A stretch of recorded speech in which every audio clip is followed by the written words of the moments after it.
석유 한 방울 나지 않는 나라가 어떻게 세계 에너지 시장을 장악했습니까? 미국 월스트리트 최고의 에너지 애널리스트 마이클 카터의 이 질문에 뉴욕 금융가 전체가 술렁였습니다. 2025년 3월 중동 송유관 테러와 유럽 정유 설비 마비로 글로벌 에너지 대란이 터졌어요. 미국 텍사스 정유시설 가동률은 60%로 추락했고 유럽 주요 정유사들은 줄줄이 조업 중단에 들어갔죠. 세계 항공사들이 패닉에 빠진 그 순간입니다. 자원 없는 나라는 결국 한계가 있어. 한국. 일시적 거품일 뿐이야. 유럽 정유업계 로비스트 라르스 요한센은 국제포럼에서 한국을 노골적으로 비웃었습니다. 하지만 석 달 만에 상황이 완전히 뒤집혔어요. 울산에서 출발한 항공유가 LA 국제공항 연료의 30%를 채우고 있었고, 더 충격적인 건 유가 폭락 속에서도 한국 정유사 영업이익이 40%나 급증했다는 겁니다. 대체 이 작은 나라에 무슨 비밀이 숨겨져 있었을까요? 미국 전략 분석가는 왜 자신의 20년 경력을 걸고 한국행 비행기에 올랐을까요? 지금부터 그 놀라운 전말을 공개합니다. 안녕하세요. 저는 잭슨 톰슨입니다. 사람들은 저를 그냥 잭이라고 부르죠. 45살 미국 워싱턴에 본부를 둔 전략자원 저널리즘 싱크탱크에서 수석 분석가 겸 특별기자로 일하고 있습니다. 제 일은 간단해요. 세계 어딘가에서 벌어지는 에너지 시장의 흐름을 추적하고 숫자 뒤에 숨은 진실을 파헤치는 겁니다. 석유가 어디서 나고 누가 정제하고 어떤 항로를 타고 움직이는지, 그 모든 걸 지켜보는 게 제 직업이에요. 2025년 2월 어느 날 아침, 저는 사무실 책상 앞에 앉아 세 개의 모니터를 바라보고 있었습니다. 화면마다 실시간으로 움직이는 그래프와 지도, 붉은색으로 전멸하는 경고 신호들이 가득했죠. 세계 에너지 위기가 본격화되고 있었어요. 중동의 주요 송유관이 테러로 끊겼고, 유럽 곳곳의 정유시설은 환경 규제와 노후화 문제로 가동률이 떨어지고 있었습니다. 북미 대륙도 사정은 비슷했어요. 텍사스 멕시코만 연안의 정제 설비 몇 곳이 허리케인 피해 복구를 마치지 못한 채 멈춰 서 있었죠. 커피를 한 모금 마시고 화면을 다시 들여다봤습니다. 글로벌 정유 설비 가동률을 나타내는 세계 지도였어요. 대부분의 국가가 노란색에서 빨간색으로 표시돼 있었습니다. 위기 신호죠. 그런데 그 지도 한가운데 아시아 동쪽 끝 작은 반도 하나가 유독 선명한 초록색으로 빛나고 있었습니다. 한국이었어요. 저는 마우스 커서를 그 위로 가져갔습니다. 클릭하자 상세 데이터가 펼쳐졌죠. 정유 설비 가동률 95% 이상, 항공유 수출량 전년 대비 12% 증가, 정제 제품 글로벌 시장 점유율 상승세. 숫자들이 눈앞에서 춤을 췄습니다. 이상했어요. 아니, 이상한 정도가 아니었죠. 말이 안 됐습니다. 석유 한 방울 나지 않는 나라가 어떻게? 중얼거린 제 목소리는 텅 빈 사무실에 메아리 쳤어요. 동료들은 아직 출근하지 않은 시간이었습니다. 저는 다시 데이터를 확인했죠. 혹시 오류가 있나 싶어서요. 하지만 숫자는 변하지 않았습니다. 한국은 원유를 전량 수입하는 나라예요. 자원 빈국이죠. 그런데 지금 이 순간 세계 에너지 시장이 흔들리는 와중에 혼자서만 멀쩡히 돌아가고 있었습니다. 아니, 멀쩡한 정도가 아니라 오히려 더 강해지고 있었어요. 제 손가락이 키보드 위에서 멈췄습니다. 20년 넘게 이 바닥에서 일하면서 배운 게 하나 있다면 숫자는 거짓말을 하지 않는다는 거예요. 하지만 동시에 숫자만으로는 진실을 다 알 수 없다는 것도 알고 있었죠. 뭔가 빠진 게 있었습니다. 아니면 제가 모르는 무언가가 있거나요. 창밖으로 워싱턴의 겨울 하늘이 보였습니다. 잿빛 구름이 낮게 깔려 있었죠. 저는 화면 속 초록색 점을 다시 한번 응시했어요. 한국. 그 작은 나라가 지금 세계 항공유 시장의 허브 역할을 하고 있다는 보고서를 며칠 전에도 봤습니다. 로스앤젤레스 국제공항에 공급되는 항공유 상당량이 한국산이라는 얘기도 들었고요. 믿기지 않았지만 데이터는 그렇게 말하고 있었습니다. 그때였습니다. 사무실 문이 열리는 소리가 들렸습니다. 고개를 들자 로버트 밀러가 들어오고 있었어요. 63, 백발의 푸른 눈을 가진 제 멘토였죠. 그는 이 싱크탱크의 선임 펠로우이자 저를 이 업계로 이끈 사람입니다. 30년 넘게 에너지 시장을 지켜본 사람이에요. 또 밤샘인가? 로버트가 제 책상 옆으로 다가오며 물었습니다. 목소리에 걱정보다는 익숙함이 묻어났어요. 저는 어깨를 으쓱했죠. 데이터 보다 보니 그렇게 됐습니다. 뭘 보고 있었지?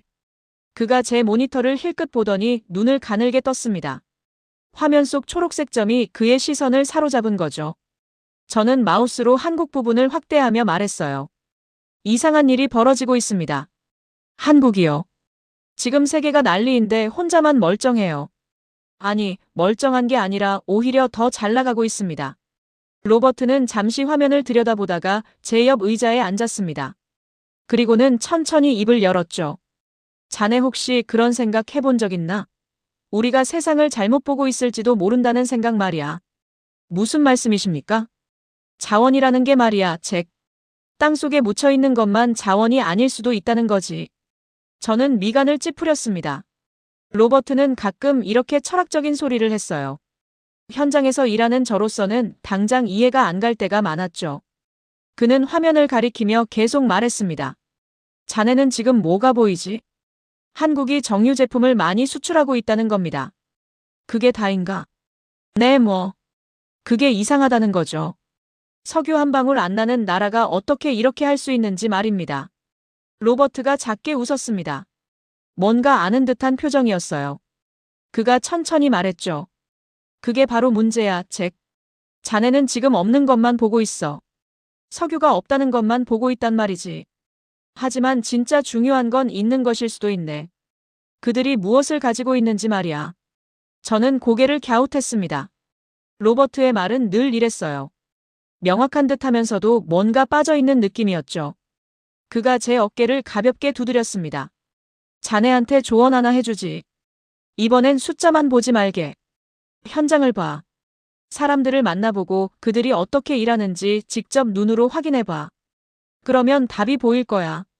현장이요? 그래. 한국말이네. 가보게. 울산이든 부산이든 여수든. 직접 가서 보라고. 숫자 뒤에 뭐가 있는지 말이야. 로버트가 일어서며 덧붙였습니다. 기억하게, 잭. 자원이 문제가 아닐 수도 있어. 진짜 문제는 시야일지 모르네. 우리가 뭘 보고 있고 뭘 놓치고 있는지 말이야. 그는 그렇게 말하고는 자기 사무실로 걸어갔습니다. 저는 다시 화면을 바라봤어요. 초록색 점이 여전히 빛나고 있었죠. 로버트의 말이 머릿속에서 맴돌았습니다. 자원이 아니라 시야가 문제다. 무슨 뜻일까요? 저는 20년 넘게 데이터를 믿고 살아왔습니다. 숫자가 곧 진실이었죠. 하지만 지금 뭔가 제가 놓치고 있는 게 있다는 느낌이 들기 시작했어요. 그리고 바로 그 순간이었습니다. 제 휴대폰이 울렸습니다. 화면을 보니 뉴욕에서 걸려온 전화였어요. 마이클 카터, 월가의 에너지 시장 애널리스트였죠. 42, 저보다 3살 어리지만 금융권에서는 제법 이름이 알려진 사람입니다. 저는 전화를 받았어요. 잭, 자네 요즘 한국 쪽 데이터 보고 있지? 마이클의 목소리는 여유로웠습니다. 아니, 여유를 넘어서 약간 비웃는 듯한 느낌이었죠. 어떻게 알았어? 다들 보고 있으니까. 근데 말이야, 자네 설마 그거 진지하게 받아들이는 건 아니겠지? 저는 모니터 속 초록색 점을 바라보며 대답했습니다. 무슨 소리야? 데이터는 명확한데. 데이터? 잭, 그건 일시적인 거야. 거품이라고. 마이클이 웃으며 말했어요. 전화기 너머로 키보드 치는 소리가 들렸습니다. 그는 계속 말했죠.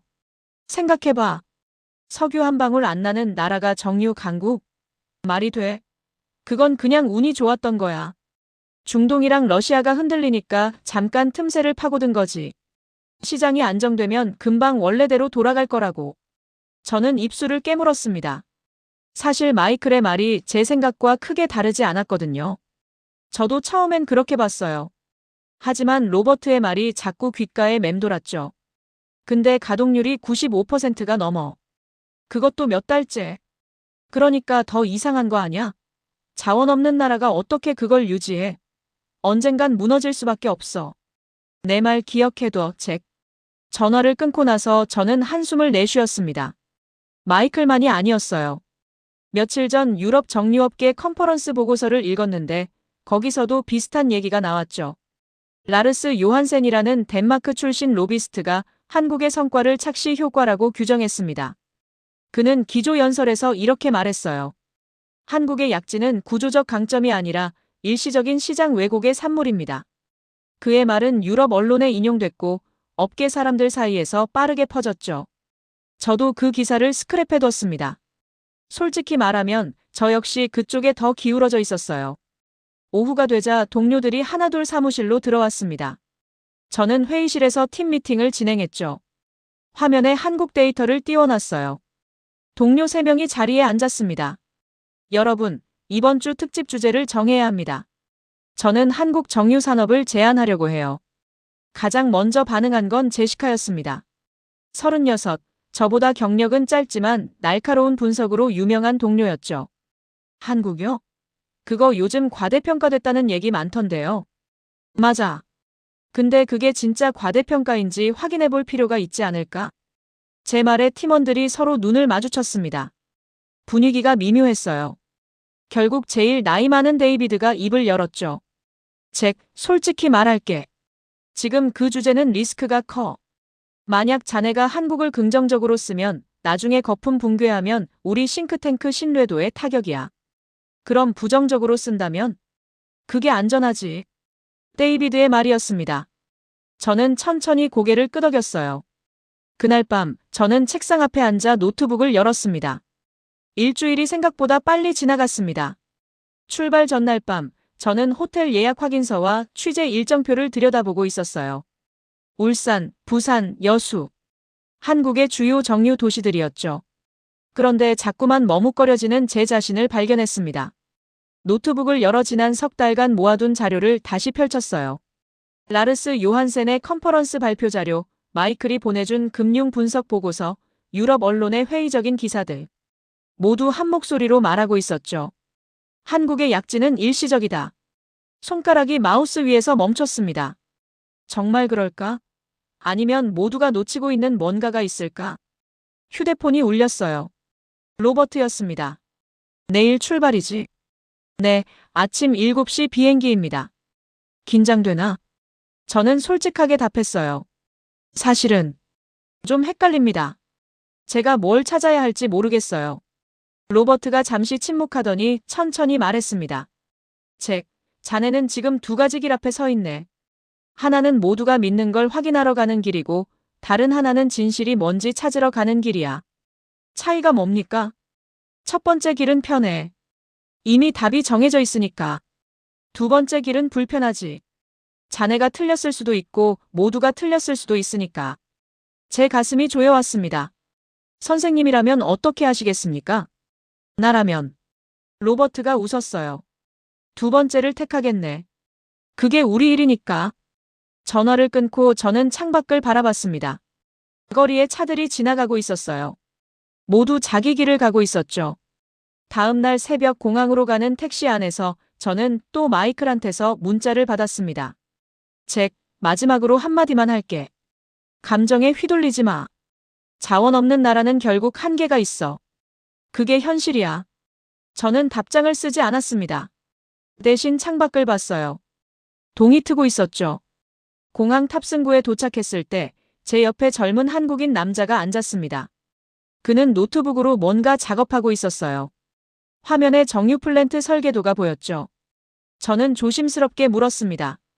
혹시 정유 쪽 일하세요? 그가 고개를 들었습니다. 네, 울산에서 엔지니어로 일합니다. 미국 출장 다녀가는 길이에요. 울산이요? 저도 거기 갑니다. 아, 그래요? 무슨 일로? 저는 잠시 망설이다가 답했어요. 취재요. 정유 산업 관련해서. 그의 눈빛이 달라졌습니다. 조심스러우면서도 자부심 같은 게 보였어요. 그럼 잘 보고 가세요.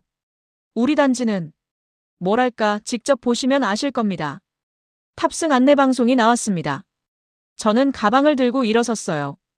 태평양 너머 제가 한 번도 가본 적 없는 나라로 향하는 비행기에 올라탔죠. 창가 좌석에 앉아 이륙을 기다리면서 생각했습니다. 저는 지금 무엇을 증명하러 가는 걸까? 모두의 의심이 옳다는 걸? 아니면 제 직감이 맞다는 걸? 비행기가 활주로를 달리기 시작했습니다. 14시간의 비행 끝에 인천국제공항에 도착했습니다. 입국장을 나서자 한국의 3월 공기가 제 얼굴을 스쳤어요. 시원하면서도 어딘가 활기찬 느낌이었죠. 공항 로비는 사람들로 붐볐습니다. 한글로 된 안내판들, 빠르게 움직이는 사람들, 그리고 어디선가 들려오는 기계음. 저는 렌터카를 빌렸습니다. 내비게이션에 울산을 입력했어요. 3시간 30분 소요된다는 안내가 떴죠. 고속도로에 진입하자 도시 풍경이 펼쳐졌습니다. 높은 아파트 단지들, 깔끔하게 정비된 도로, 그리고 멀리 보이는 산들. 차를 몰면서 저는 계속 생각했어요. 이 나라에서 대체 뭘 보게 될까? 마이클의 말처럼 일시적인 거품의 흔적들. 아니면 로버트가 암시한 뭔가 다른 것. 2시간쯤 달렸을 때 휴대폰이 울렸습니다. 현지 코디네이터였어요. 박지훈, 울산국가에너지인프라센터의 기술 총괄 책임자였죠. 52. 제 취재를 위해 배정된 가이드였습니다. 톰슨 기자님 도착하셨습니까? 차분하지만 명확한 영어였어요. 지금 고속도로입니다. 1시간 후면 도착할 것 같습니다. 알겠습니다. 그럼 호텔에서 뵙죠. 내일 아침 8시에 정유단지 투어를 시작하겠습니다. 전화를 끊고 저는 핸들을 더 꽉 쥐었습니다. 내일이면 시작이에요. 진짜 현장을 보는 거죠. 울산 시내로 들어서자 풍경이 바뀌었습니다. 거대한 공장 굴뚝들이 하늘을 찌르고 있었어요. 멀리서도 석유화학단지의 윤곽이 보였죠. 밤인데도 불빛이 환했습니다. 24시간 돌아가는 시설이라는 게 느껴졌어요. 호텔 체크인을 마치고 방에 들어갔습니다. 창문을 열자 울산 앞바다가 보였어요. 어둠 속에서 배들의 불빛이 점점이 빛나고 있었죠. 저 배들 중 몇 척이 원유를 싣고 왔을까? 그리고 또 몇 척이 정제된 제품을 싣고 세계로 나갈까? 짐을 풀고 노트북을 켰습니다. 이메일함을 확인하니 마이클한테서 메시지가 와 있었어요. 잭, 오늘 한국 정유주가 또 떨어졌어. 시장이 불안해하고 있다고. 조심해서 취재해. 너무 긍정적으로 쓰지 마. 저는 답장을 쓰려다 멈췄습니다. 뭐라고 해야 할지 몰랐거든요. 대신 창밖을 다시 바라봤어요. 샤워를 마치고 침대에 누웠습니다. 천장을 보며 생각했죠. 내일이면 저는 이 도시의 심장부로 들어갑니다. 세계가 의심하는 그곳으로. 데이터로만 보던 숫자들이 실제 모습을 드러낼 거예요. 두렵기도 했습니다. 만약 정말 모두의 말대로 거품이라면, 제가 여기까지 와서 확인하는 게 그저 붕괴 직전의 착시라면, 아니면 반대로 만약 제가 지금껏 틀렸다면, 눈을 감았습니다. 멀리서 공장 기계 돌아가는 소리가 희미하게 들렸어요. 끊이지 않는 저음이었죠. 마치 이 도시가 숨쉬는 소리 같았습니다. 잠들기 직전 로버트의 말이 다시 떠올랐어요. 자원이 아니라 시야가 문제다. 내일이면 알게 되겠죠. 제 시야가 얼마나 좁았는지, 아니면 모두의 시야가 흐려져 있었는지. 알람을 7시로 맞춰두고 잠에 빠져들었습니다. 다음 날 아침 호텔 로비에서 박지훈을 처음 만났습니다. 52, 회색 정장에 검은 안경을 쓴 남자였어요. 악수를 청하는 그의 손은 단단했죠. 잭슨 톰슨 기자님이시죠? 반갑습니다. 지훈 씨, 만나서 반갑습니다. 그는 미소를 지었지만 눈빛은 조심스러웠어요. 저를 평가하고 있다는 느낌이 들었죠. 우리는 그의 차에 올라탔습니다.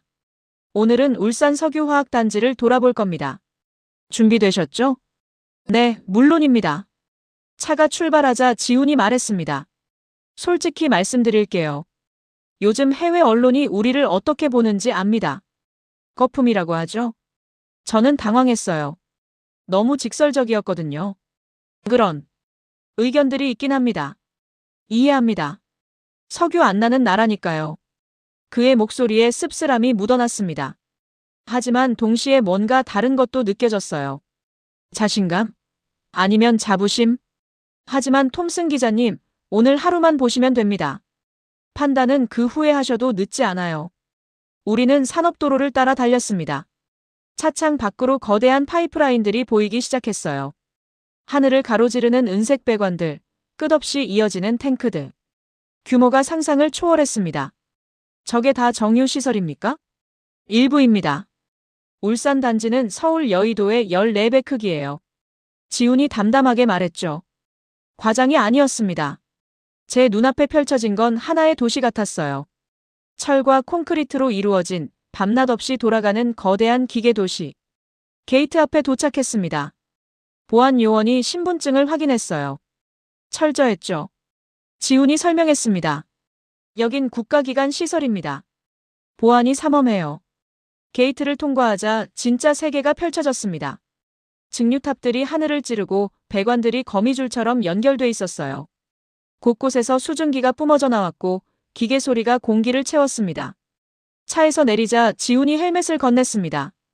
여기선 항상 안전장비를 착용해야 합니다. 규칙이에요. 저는 헬멧을 쓰며 주변을 둘러봤어요. 멀리서 작업복 입은 사람들이 보였죠. 그들은 태블릿을 들고 설비를 점검하고 있었습니다. 모든 게 정확하고 체계적으로 움직이고 있었어요. 지훈 씨, 솔직히 물어봐도 될까요? 말씀하세요. 당신은 정말 이게 지속 가능하다고 믿습니까? 지훈이 걸음을 멈추고 저를 바라봤습니다. 그의 눈빛이 달라졌어요. 방어적이지 않았습니다. 오히려 단호했죠. 톰슨 기자님, 저는 28년간 여기서 일했습니다. 위기를 수없이 봤어요. 그때마다 사람들은 우리가 무너질 거라고 했죠. 하지만 우린 여전히 여기 있습니다. 그가 거대한 증류탑을 가리켰습니다. 오늘 제대로 보여드리겠습니다. 지훈이 저를 중앙통제실로 데려갔습니다. 문이 열리자 수십 개의 모니터가 벽면을 가득 채우고 있었어요. 실시간으로 움직이는 그래프들, 온도와 압력 수치들, 3D 설비 지도. 엔지니어들이 조용히 자리를 지키고 있었죠. 여기서 단지 전체를 관리합니다. 2400개의 센서가 1초마다 데이터를 보내요. 지훈의 설명이 이어졌습니다. 저는 화면에 집중했어요. 숫자들이 춤을 췄죠. 원유 투입량, 정제 온도, 제품 분리율. 모든 게 실시간으로 최적화되고 있었습니다. 저 배관 보이시죠? 중동산 원유와 서아프리카산을 섞는 겁니다. 비율을 조절해서 최고 효율을 만들어내요. 그게 가능합니까? 우리만의 기술입니다. 저급 원유도 고부가 제품으로 바꿔내죠. 지훈이 자부심을 감추지 않았어요. 그는 다른 화면을 가리켰습니다. 여기 보세요. 항공유 생산 라인입니다. 지금 이 순간에도 로스앤젤레스로 갈 제품을 만들고 있어요. 제 심장이 뛰기 시작했습니다. 데이터로만 보던 게 눈앞에 있었거든요. 진짜였어요. 미국 서부 공항들이 쓰는 항공유가 여기서 나가고 있었습니다. 밖으로 나와 실제 설비를 걸었습니다. 증류탑 앞에 섰을 때 그 규모에 압도당했어요. 50m는 좋게 넘어 보였죠. 파이프에서 뿜어져 나오는 열기가 느껴졌습니다. 높이가 얼마나 됩니까? 62m입니다. 저기서 원유를 끓는 점 차이로 분리해요. 가벼운 건 위로, 무거운 건 아래로. 지훈이 설명하는 동안 저는 메모를 했습니다. 그런데 이상했어요. 제가 예상했던 거품의 흔적이 보이지 않았거든요. 오히려 모든 게 견고하고 정교했습니다. 점심시간, 우리는 단지 내 구내식당에 앉았어요. 작업복 입은 노동자들이 밥을 먹고 있었죠. 지훈이 물었습니다. 어떻습니까? 생각과 다른가요? 솔직히 놀랐습니다. 이 정도 규모일 줄 몰랐어요. 규모만이 아닙니다. 효율이 핵심이에요. 그가 태블릿을 꺼냈습니다. 그래프를 보여줬죠. 우리 복합 정제율은 97%입니다. 원유 100배럴 넣으면 97배럴이 제품으로 나와요. 세계 최고 수준이죠. 손실이 3%밖에 안 된다고요? 네. 미국 평균은 85% 정도입니다. 저는 숫자를 다시 확인했어요. 틀림없었습니다. 이건 기술력 차이였죠. 오후에는 항만으로 갔습니다. 온산항이었어요. 거대한 유조선이 정박해 있었죠. 지훈이 말했습니다. 저 배가 사흘 전 사우디에서 왔습니다. 200만 배럴 실었어요. 그럼 저건? 제가 다른 배를 가리켰습니다. 항공유 실은 겁니다. 내일 싱가포르 거쳐서 미국 가요. 순환이 보였습니다. 원유가 들어오고 제품이 나가는 멈추지 않는 흐름이었어요. 해질녘 전망대에 올랐습니다. 울산 단지 전체가 한눈에 들어왔어요. 석양을 받은 증류탑들이 금빛으로 빛났죠. 지훈이 조용히 말했습니다. 우린 50년 이렇게 해왔습니다. 사흘째 되는 날 송도 국가석유비축기지를 방문했습니다. 부산에서 차로 30분 거리였어요. 지하 안반을 파서 만든 시설이라고 했죠. 입구에서 이수연을 만났습니다. 38, 미래에너지연구원 선임연구원이었어요. 톰슨 기자님 반갑습니다. 오늘은 제가 안내하겠습니다. 그녀의 영어는 유창했습니다. 우리는 엘리베이터를 타고 지하로 내려갔어요. 100m 아래였죠. 문이 열리자 거대한 동굴이 나타났습니다. 여기에 1000만 배럴을 저장할 수 있습니다. 전국 합치면 2억 배럴이에요. 2억 배럴이면 160일 일치 소비량입니다. 반년 가까이 버틸 수 있죠. 저는 숨이 막혔습니다. 이건 단순한 저장고가 아니었어요. 국가 생존 시스템이었죠. 수연이 계속 설명했습니다. 90년대 석유 파동 이후 만들었어요. 위기를 전제로 설계한 겁니다. 위기를 전제로. 네. 우린 자원이 없으니까요. 그래서 준비하는 거죠. 항상. 그녀의 말투가 담담했습니다. 하지만 그 안에 뭔가 단단한 게 느껴졌어요. 지상으로 올라와 연구동으로 이동했습니다. 수연이 실험실 문을 열었죠. 여기선 바이오 항공유 연구합니다. SAF라고 들어보셨죠? 지속가능 항공유요? 맞습니다. 폐식용유로 만들어요. 탄소 배출 80% 줄이죠. 그녀가 투명한 액체가 담긴 병을 보여줬습니다. 이게 내년부터 상용화됩니다. 유럽 노선에 먼저 공급할 거예요. 저는 병을 들여다봤어요. 평범한 기름처럼 보였죠. 하지만 이게 미래였습니다. 수소 쪽도 보시겠어요? 수연이 다른 건물로 안내했습니다. 수소 생산 시범 플랜트였어요. 기계들이 웅웅거리고 있었죠. 여기서 하루 1000톤 생산합니다. 울산 수소도시 프로젝트의 핵심이에요. 한국이 왜 이렇게 미래 에너지에 투자합니까? 제 질문에 수연이 잠시 멈췄습니다. 그리고는 조용히 말했어요. 우린 선택지가 없으니까요. 석유 시대가 끝나도 살아남아야 하잖아요. 그 말이 가슴에 꽂혔습니다. 저녁에 부산 항만공사에서 김연아를 만났습니다. 45, 석유 제품 물류팀장이었죠. 그녀는 대형 스크린 앞에 섰습니다. 여기 보세요. 실시간 선박 추적입니다. 화면에 수십 개의 점이 움직이고 있었어요. 각각이 유조선이었죠. 이 배는 싱가포르 가고 저건 도쿄, 저기는 LA 가는 겁니다. 다 한국산 제품입니까? 네. 하루 평균 15척이 나갑니다. 현아가 특정 항로를 확대했습니다. 미국 서부만 해도 한 달에 100만 배럴 보내요. 그쪽 공항 연료의 30%가 우리 거죠. 저는 화면을 멍하니 바라봤습니다. 이게 진짜였어요. 데이터가 아니라 실제였습니다. 석유 한 방울 없는 나라가 세계 하늘을 떠받치고 있었죠. 호텔로 돌아와 노트북을 열었습니다.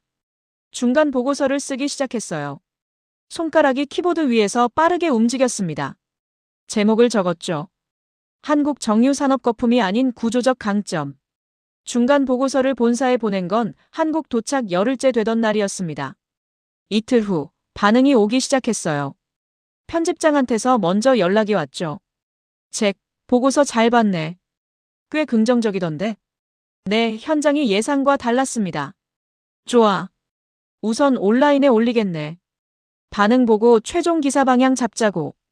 기사가 올라간 건 그날 오후였습니다.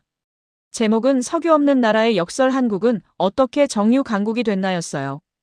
클릭수가 빠르게 올라갔죠. 댓글도 달리기 시작했습니다. 그런데 이틀 뒤 분위기가 바뀌었습니다. 국제 유가가 폭락한 겁니다. 배럴당 80달러였던 게 하룻밤새 60달러로 떨어졌어요. 사우디와 러시아가 증산을 선언했고 시장이 패닉에 빠졌죠. 마이클한테서 전화가 왔습니다. 잭, 뉴스 봤어? 지금 보고 있어. 한국 정유주 폭락이야. 10% 넘게 빠졌어. 내가 뭐라고 했지? 그의 목소리에 발화하는 뉘앙스가 담겨 있었어요. 유가 떨어지면 정유사는 끝이야. 특히 한국처럼 원유 전량 수입하는 나라는 더하지. 전화를 끊고 뉴스를 확인했습니다. 월스트리트 저널, 파이낸셜 타임스, 로이터. 모두 한국 정유 산업을 공격하고 있었어요. 한국 정유주, 유가 폭락의 속수무책. 원유 수입국의 한계 드러나. 과대평가된 한국 정유 산업, 거품 붕괴 시작. 더 충격적인 건 제 기사에 대한 반응이었습니다. 트위터에서 금융 애널리스트들이 저를 비웃고 있었어요. 잭슨 톰슨, 타이밍 참 좋네. 한국 띄우자마자 주가 폭락 키읔키읔. 현장 취재의 함정. 숫자를 못 봤네. 라르스 요한센이 유럽 언론 인터뷰에서 저를 직접 거명했습니다. 톰슨 기자는 일시적 현상을 구조적 강점으로 착각했습니다. 유가 변동성 앞에서 한국의 취약함이 드러났죠. 호텔방에 앉아 노트북 화면을 바라봤습니다. 제 기사 아래 달린 댓글들이 눈에 들어왔어요. 기자가 한국한테 돈 받았나? 완전 틀린 분석이네. 이러니까 언론을 못 믿지. 손이 떨렸습니다. 제가 본 게 정말 착시였을까? 그 견고해 보이던 시설들, 체계적인 시스템들, 자신감 넘치던 사람들. 다 환상이었던 걸까? 휴대폰이 울렸어요. 본사 편집장이었습니다. 잭, 상황이 안 좋네. 압니다. 독자들이 항해 메일 보내고 있어. 자네 분석이 틀렸다고. 편집장님, 제가 본 건 알아. 하지만 시장이 자네 말을 안 믿잖아. 주가가 증거야, 잭. 전화가 끊겼습니다. 저는 창밖을 봤어요. 울산 야경이 여전히 빛나고 있었죠. 공장들은 멈추지 않았습니다. 하지만 세계는 이미 한국을 버렸어요. 그날 밤 잠들지 못했습니다. 사흘이 지났습니다. 유가는 계속 떨어졌어요. 배럴당 55달러까지 내려갔죠. 한국 정유주는 20% 넘게 폭락했습니다. 제 기사는 업계 조롱거리가 됐어요. 호텔방에서 노트북만 들여다보는 날들이었습니다. 본사에서 연락이 끊겼어요. 동료들도 연락하지 않았죠. 혼자였습니다. 마이클한테서 문자가 왔습니다. 잭, 귀국해. 더 있어봤자 시간 낭비야. 인정할 건 인정하고 넘어가. 로버트는 이틀에 한 번씩 안부만 물었어요. 괜찮은가? 모르겠습니다. 서두르지 말게. 생각할 시간이 필요해. 하지만 생각할수록 혼란스러웠습니다. 제가 본 건 뭐였을까? 지훈이 보여준 설비들, 수연이 설명한 미래 전략, 현아가 추적하던 선박들. 다 진짜였어요. 거짓이 아니었죠. 그런데 왜 시장은 반대로 움직일까? 저녁에 호텔바에 내려갔습니다. 위스키를 시켰어요. 혼자 마시고 있는데 누군가 옆에 앉았죠. 한국인 남자였습니다. 나이는 50 전후로 보였어요. 힘들어 보이시네요. 네. 톰슨 기자시죠? 기사 봤습니다. 저는 움찔했어요. 그가 미소 지었습니다. 최민준입니다.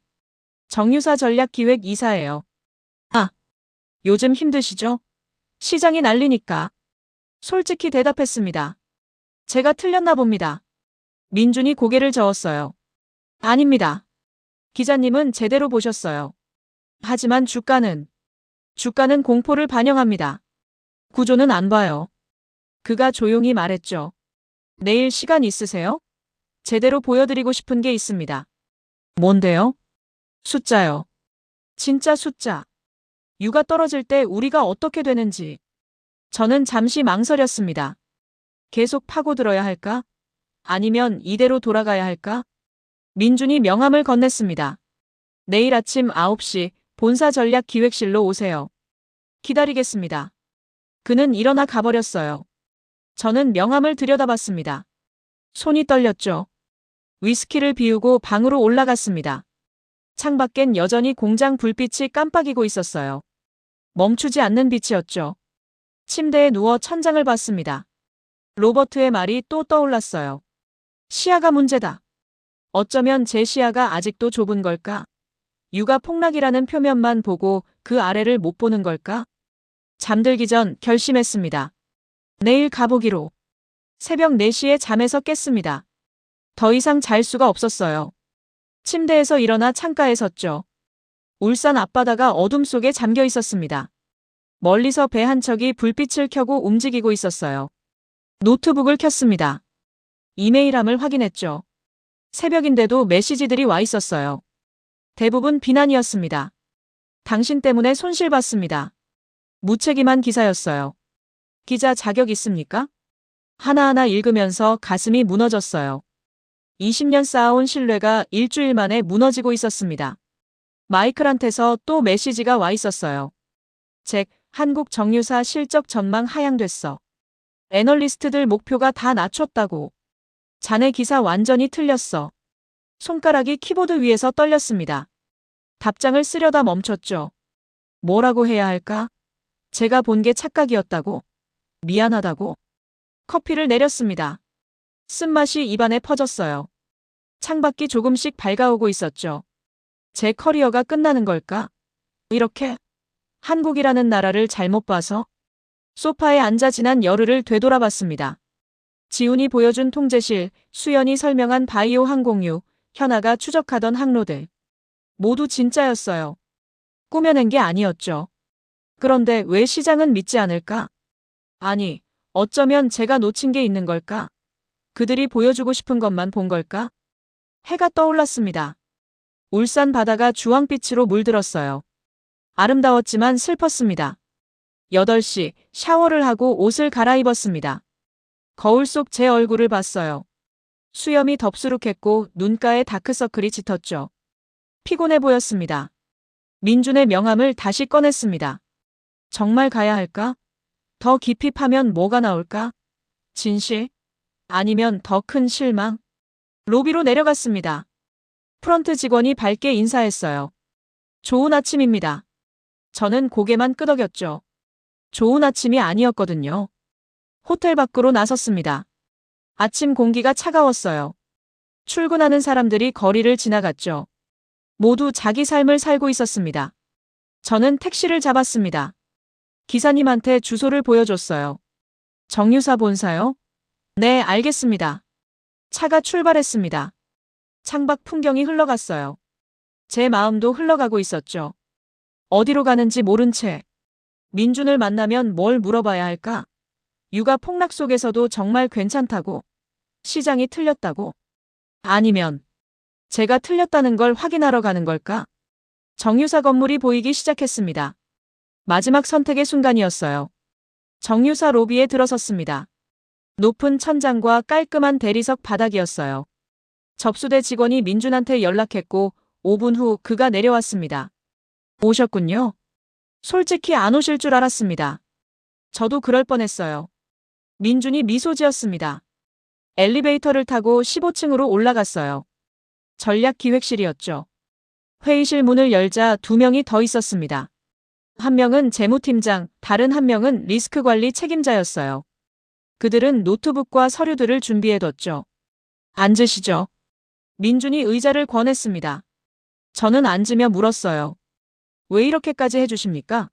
전 지금 업계 웃음거리인데. 그래서요. 진실을 아는 사람이 필요하니까. 재무팀장이 노트북을 열었습니다. 화면에 그래프가 떴어요. 톰슨 기자님, 유가와 정제 마진의 관계를 아십니까? 유가 떨어지면 마진도 줄어든다고 알고 있습니다. 틀렸습니다. 정확히는 반대예요. 뭐라고요? 민준이 끼어들었습니다. 이게 핵심입니다. 모두가 놓치는 부분이죠. 화면이 바뀌었어요. 복잡한 수식과 그래프들이 나타났죠. 유가가 떨어지면 우리 원료비가 줄어듭니다. 특히 저급 원유를 쓰는 우리한테는 기회예요. 하지만 제품 가격도 떨어지지 않습니까? 떨어지죠. 그런데 덜 떨어져요. 이게 크랙 스프레드입니다. 리스크 관리 책임자가 설명을 이어받았습니다. 원유 가격과 정제품 가격 차이를 크랙 스프레드라고 합니다. 유가 하락기엔 이 격차가 오히려 벌어져요. 그래프를 가리켰죠. 정말로 격차가 커지고 있었어요. 게다가 아시아 프리미엄 구조가 있습니다. 아시아는 원유를 비싸게 사지만 제품은 더 비싸게 팔아요. 지리적 이점이죠. 저는 화면을 뚫어지게 봤습니다. 숫자들이 춤을 췄어요. 제가 몰랐던 세계였죠. 그럼 지금 유가 폭락이 우리한테는 호재입니다. 싸게 사서 비싸게 파는 거니까요. 민준이 단호하게 말했습니다. 시장은 단순하게 봅니다. 유가 하락은 무조건 악재라고. 하지만 우린 복합 정제 설비가 있어요. 저급 원유도 고급 제품으로 만들죠. 마진은 오히려 늘어납니다. 제 머릿속이 복잡해졌어요. 모두가 틀렸다는 건가?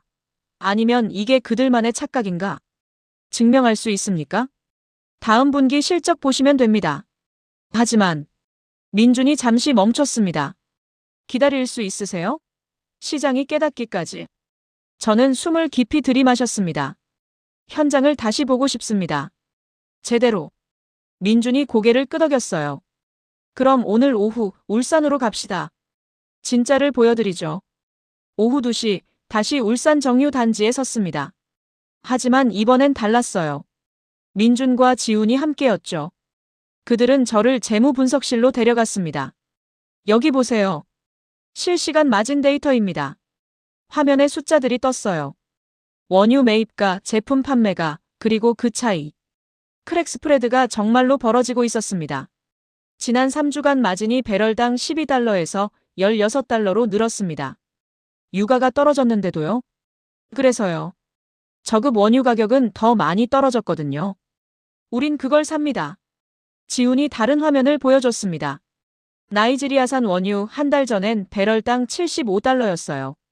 지금은 50달러입니다. 30% 넘게 하락했죠. 그런데 정제품은 항공유는 15%만 떨어졌습니다. 수요가 있으니까요. 숫자가 맞아떨어졌어요. 제가 놓쳤던 퍼즐이었죠. 저녁에 현장으로 나갔습니다. 야간 근무조를 만났어요. 이강호라는 엔지니어였습니다. 41, 20해 넘게 여기서 일했다고 했죠.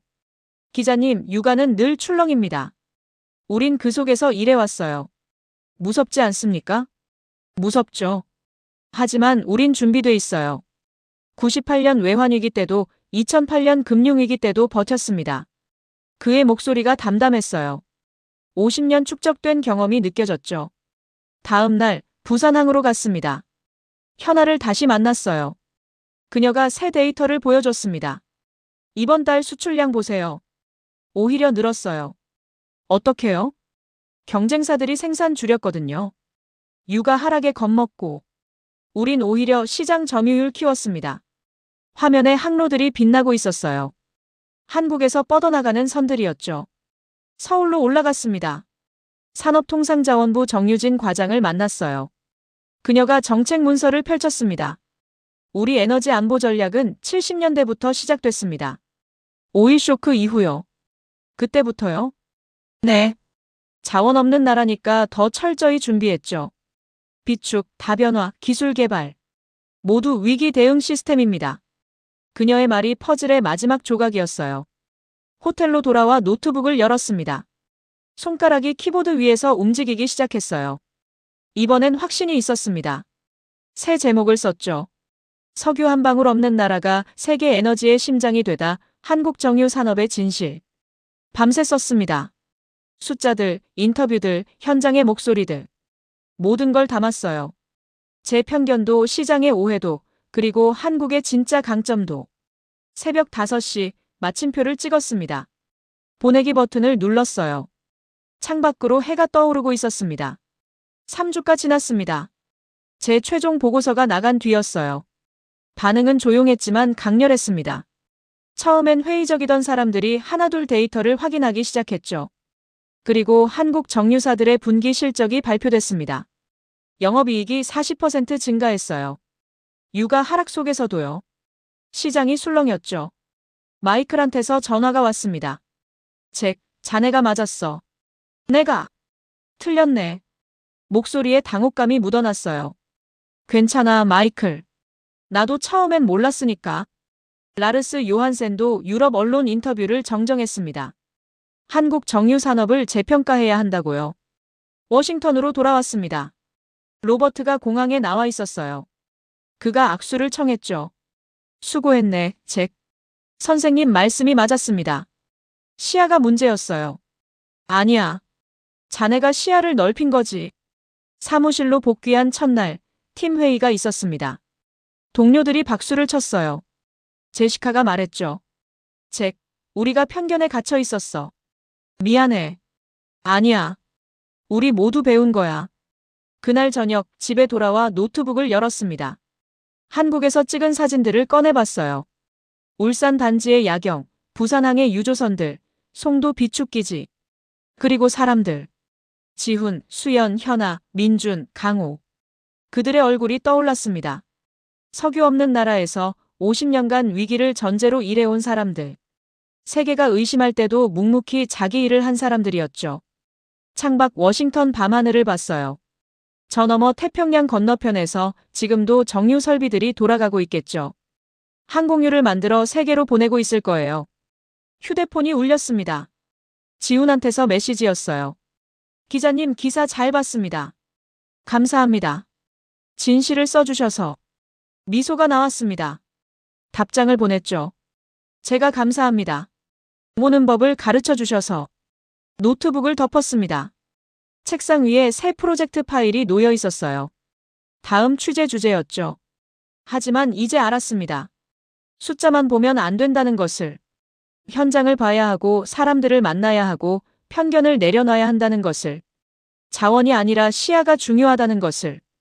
일어나 창가에 섰습니다. 별이 빛나고 있었어요. 어딘가에서 비행기 소리가 들렸죠. 아마 한국산 항공유를 쓰고 있을 겁니다. 석유 한 방울 없는 나라가 만든 연료로 세계가 하늘을 날고 있었습니다. 저는 그 진실을 이제 알았어요. 그리고 세상에 전했습니다.